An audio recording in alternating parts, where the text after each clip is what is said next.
അന്തരിച്ച എഴുത്തുകാരൻ M K സാനുമാഷിന്റെ വസതി സന്ദർശിച്ച് മുൻ കേരള ഗവർണർ ആരിഫ് മുഹമ്മദ് ഖാൻ.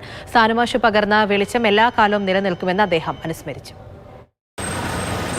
കേരള സന്ദർശനം പൂർത്തിയാക്കി മടങ്ങും മുൻപാണ് മുൻ കേരള ഗവർണർ ആരിഫ് മുഹമ്മദ് ഖാൻ കൊച്ചിയിലെ എം കെ സാനുമാഷിന്റെ വസതിയിലെത്തിയത്.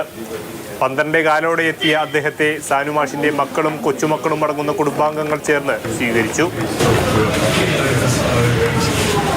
15 മിനിറ്റോളം സാനുമാഷിന്റെ കുടുംബാംഗങ്ങൾക്കൊപ്പം സമയം ചെലവഴിച്ചാണ് ബീഹാർ ഗവർണർ മടങ്ങിയത്. He was a towering figure.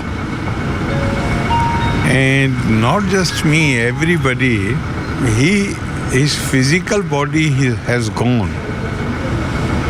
But the immortal words which he has written, which inspire people, motivate people to do good.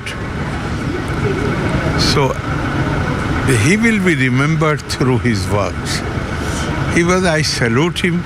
He was such a great literary figure. It is a loss not of this family, of Kerala, of literature, of India.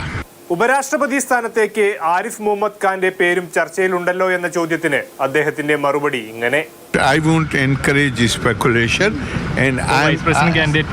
I won't encourage. Nobody knows about it. All those people who are writing, they are merely speculating. Kerala ഗവർണറായിരുന്നപ്പോൾ സാനുമാഷിനൊപ്പമുള്ള ഓർമ്മകൾ പങ്കുവച്ച ആരിഫ് മുഹമ്മദ് ഖാൻ മലയാളത്തിൽ ശ്രീനാരായണ ഗുരു ദർശനം ചൊല്ലിയത് കൂടിക്കാഴ്ചയുടെ മാധുര്യം കൂട്ടി.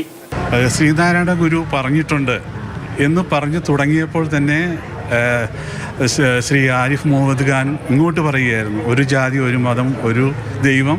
മലയാളത്തിൽ തന്നെ പറഞ്ഞു. അത് കേട്ടപ്പോൾ കൂടിയിരുന്ന എല്ലാവർക്കും തന്നെ വളരെ സന്തോഷം തോന്നി. ഒന്ന്, ആ ആശയം ഉൾക്കൊണ്ടു. രണ്ടാമത്തേത് മലയാളത്തിലാണ് പറഞ്ഞത്.